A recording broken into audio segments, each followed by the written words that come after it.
Hey guys, welcome back to my channel, and we're concluding with the last two episodes of the television series from the 80s. We've got episode number 18, The Secret Underground.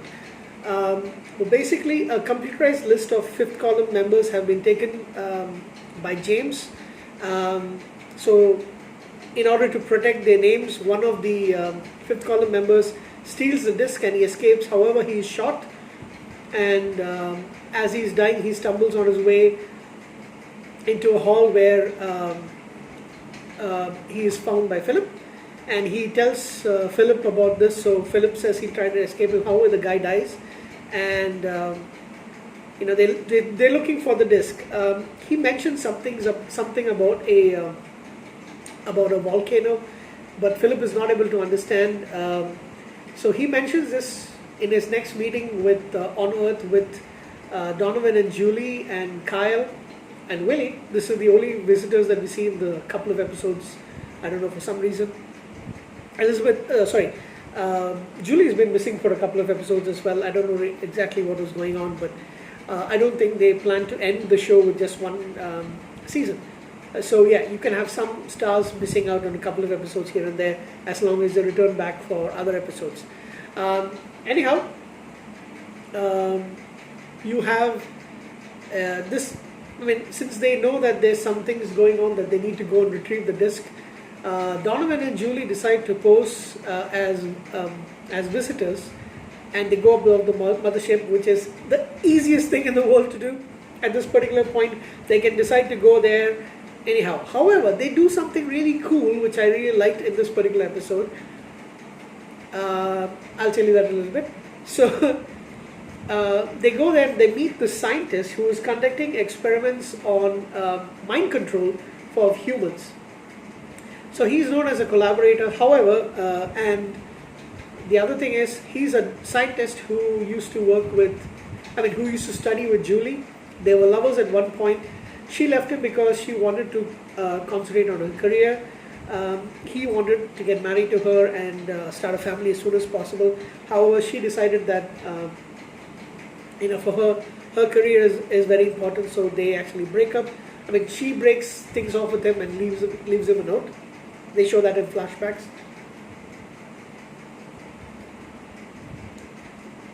So Mike and Julie confront the scientist. I forgot his name. However, what is his name, by the way? Secret Underground is the name of the episode. And let me check. I'm checking IMDb, by the way. The actor's name is John Calvin, and his character is Dr. Stephen Maitland. And so I was laughing at something else. So they ask him to explain, and he finally says that even though he's been administrating the experiments on the humans, he's been tweaking the virus or the chemical, whatever it was, in such a way that the effects don't last really long, and he's been stalling for a long time because he is not really a collaborator. He knows he was captured and asked to work on it, so he doesn't have any other choice. But he's been trying to do it the way that he can by stalling. So they decide to join forces and try and find this list. They are caught by, Julie and Mike are caught by Diana and some other, and James. However, they pull one on her, and this is one of the best things I've ever seen. They pretend that they don't know who they're talking about. They say they're new to they just came from the home planet. They're new to the Earth section, and they decided that they just want to join the scientists. And Diana says, "Don't play your games with me and stuff." But they say, "We're not," and they remove their face masks to reveal that they're reptiles. They are visitors. They're lizards. And Diana is stunned, as is James, and she tells him somebody made a mistake with the requisition for masks. They choose two of the most famous resistant members. So she says, "You can go," and she doesn't like this fact, so she wants to know who actually ordered the masks for them. And that was actually genius. But they later take off all the remaining stuff. They could have actually kept it for a while. However, it needed to show there was actually Mike and Julie having a visitor mask on top of their face, and on top of that, they put their own face masks. Yeah, it's not really believable, but at the same time, it was fun to watch Diana being flummoxed like crazy. She got stunned. She got pumped, is what I would say. Anyhow, a little later, you also have another subplot over here. Diana trying to get one better of Lydia. She has Lydia's young brother. I'm trying to look at his name. Let's look it up over here. So Lydia's got a younger brother. I forgot his name completely. Can't remember it at all. And since he only appears in that particular episode, his name is Nigel, played by Ken Oland. Oland. That's got a T at the end. I don't know if I've seen him in anything else. Let me check. He has been in Criminal Minds. He's got a couple of episodes in several television series that I've actually seen. But I don't know if anything, I've actually seen him in something which he's had a bigger run in. So not really sure, but he's been in Star Trek The Next Generation. He's been in Doogie Howser. Oh, he was in Leprechaun. Probably that's where I've seen the first Leprechaun with Jennifer Aniston. So probably him, and he's also been in some other television shows and stuff. So, but probably Leprechaun is where I also know him from. So here's the funny part. Lydia's got the British accent, and her brother's got an American accent. Who cares? Anyway, so she's quite happy to see him. She adores him. He's her much younger brother. However, she realizes that it's Diana's plan to get one over her, because what happens is there is a feast of Ramalan, which is one of the religious festivals that is followed by the visitors, and in the feast the youngest warrior is sacrificed to please their deities, I guess.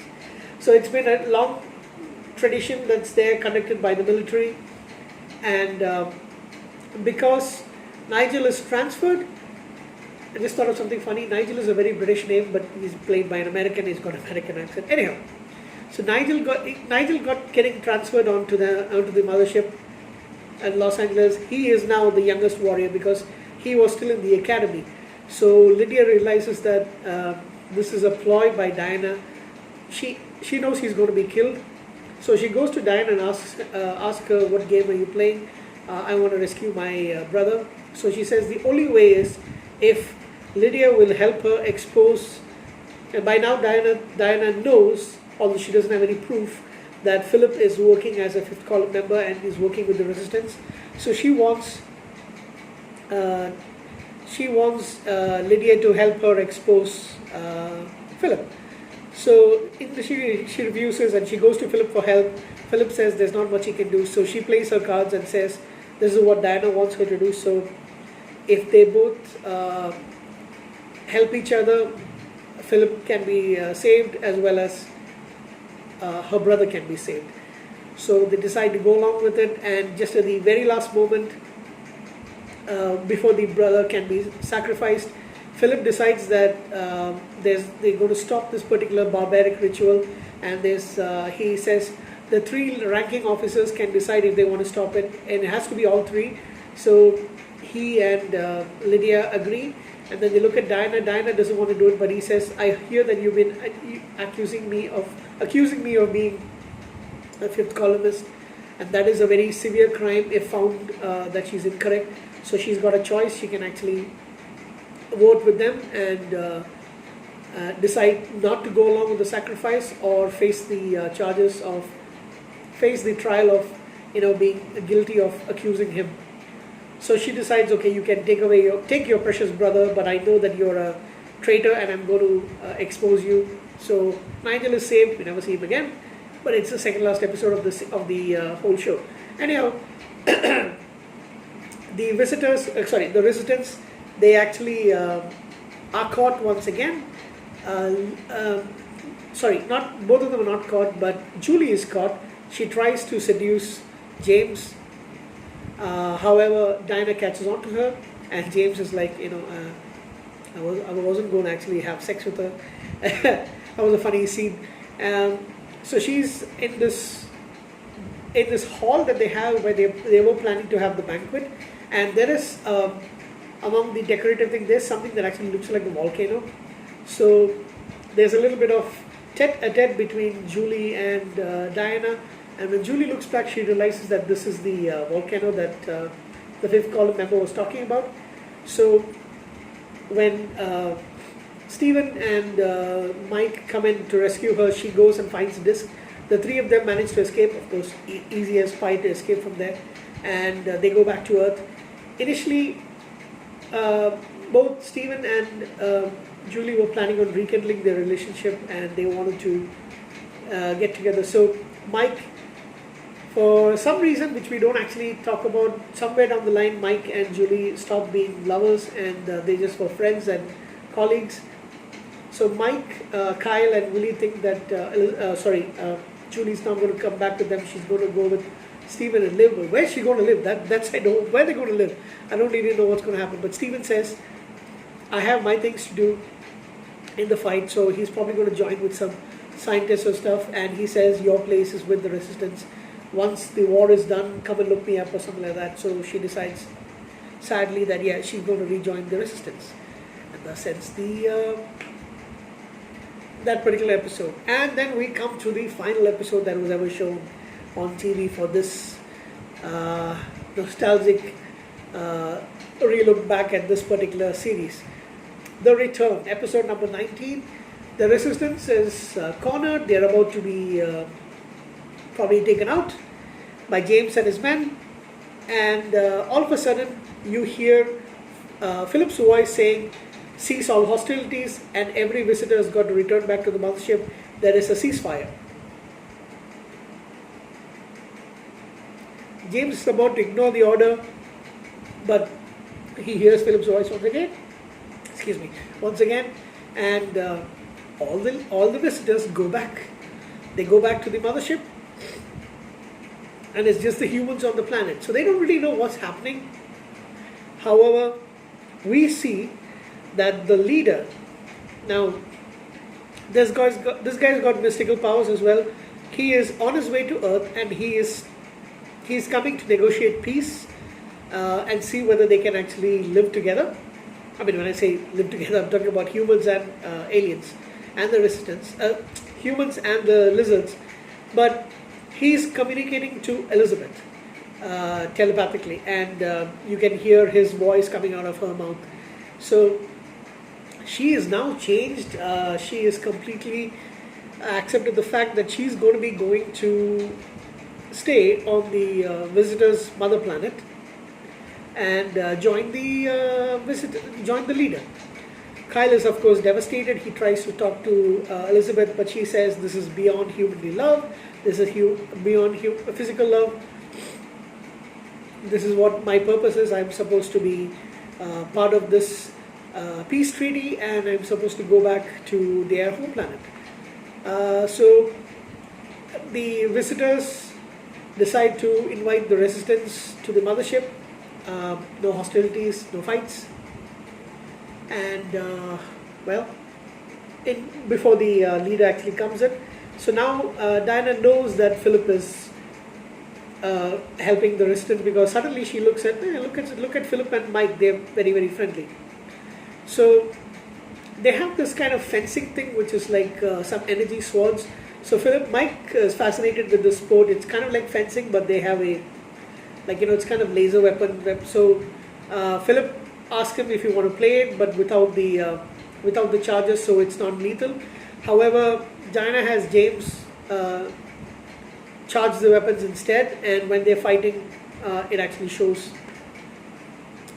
that it explodes. So Diana immediately comes in and says, who prepared this? I'll have some investigation done into this. And of course Philip says he made sure that the weapons were non-charged, so he said somebody else came in, and I'll make sure I'll have an investigation done to it. Of course, the way that any villain would actually do when their plans are foiled. She blackmails James into helping her assassinate the leader. So this woman has got, that's why she was one of the best villains in science fiction as far as I'm concerned. She was, of course, pretty hot as well. So she plans to assassinate the leader when the leader comes in. The shuttle comes in and is destroyed, but however, it turns out to be a decoy. Diana tries to escape. However, she is caught, and Earth is not destroyed. It's basically safe. And the leader, working through Elizabeth, telepathically is able to stop the self-destruct button that Diana had tried to activate. So everything is fine now. Diana is under custody, as is James. The leader's actual shuttle arrives, and Elizabeth, they don't show him. Elizabeth boards the leader's shuttle after saying goodbye to Kyle, and she goes with him back to so he came just to pick her up and then go back to their visitor homeworld that guarantees peace. And the episode ends on a cliffhanger because you do not see Kyle. Kyle is missing, and we assume that he's stowed away in the shuttle. However, Diana informs James that she's put a going away present on the shuttle, which means she's got a explosive device or something like that.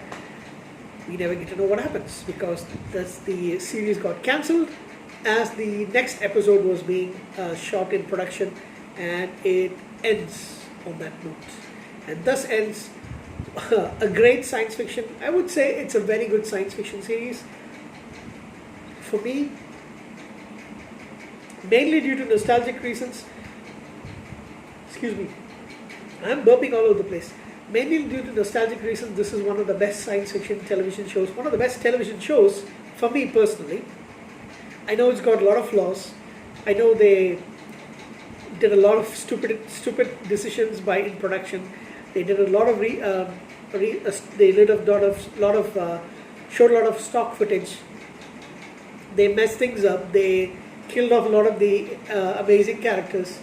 They did not have continuity properly. So final thoughts I will put up in the next video pretty soon, but overall these are some of the finest memories that I have from my childhood, and I will keep watching this series over and over again. I've enjoyed looking back at this series, the mini-series and the regular television series, the two mini-series, and the regular television series. It reminds me of my childhood back in Kuwait. As a young lad who's not yet a teenager, I was like 10 or 11, not 12, but 9 or 10 when I actually first saw this, I guess. I watched it with a lot of my friends, and we would like marvel at the aliens and stuff. So it's an amazing ride back into my past. Every time I watch it, I'm always taken back to my younger days, and that's what's going to happen every time I watch. So I'm pretty sure now that I have the DVDs, I can watch it anytime I want to. I also have some bootleg copies, but I have the original stuff as I've showcased over here. So V is always close to my heart, and I'll be watching it again. Thank you very much for coming along with me in this nostalgic look back at each and every episode and the mini-series. So I hope you liked it as much as I did. I definitely did enjoy watching it again, and maybe a couple of years from now, I'll sit back and watch it once more. Thank you guys. I will come back with another video pretty soon. So take care. Have a good night.